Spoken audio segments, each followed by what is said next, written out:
একটু দাঁড়াও তো দেখি। ওই যে একটা ভদ্রলোক আসছে তোমার প্রেসক্রিপশন দেখার জন্য। ওষুধ কোম্পানিতে মনে হয় চাকরি করে। দেখো কি পার্টটাই না আমি নেই, তুমি খালি একটু চাই দেখো। আসসালামু আলাইকুম ভাইয়া, আপনার প্রেসক্রিপশনটা কি একটু দেখতে পারি?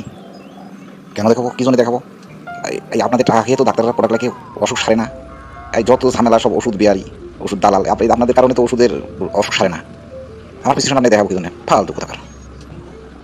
তুমি এটা কাজ করলে? লোকটা শিক্ষিত মানুষ, কত হ্যান্ডসাম, ভদ্র, মার্জিত, উচ্চ শিক্ষিত লোক, তার সাথে তোমার এই ব্যবহার করাটা ভালো হলো? আচ্ছা, আজকে তো তোমাকে ডাক্তার দেখালাম, কেউ তো তোমার প্রেসক্রিপশনটা দেখতে চালো না, ব্যাপার কি? দেখি তো ওই ভদ্রলোকে ডাক দেখি তো কি বলে। এ ভাই, আপনাদের কি আর এই প্রেসক্রিপশনের ছবি তোলা লাগে না? এই কয়েকদিন থেকে ডাক্তারের কাছে আসছি, দেখেছি যে কেউ প্রেসক্রিপশনের ছবি তুলতে চাচ্ছে না, ব্যাপার কি ভাই? ছবি? কিসের ছবি? কার ছবি? আমি কি আপনার ছবি তোলার চাকরি করি?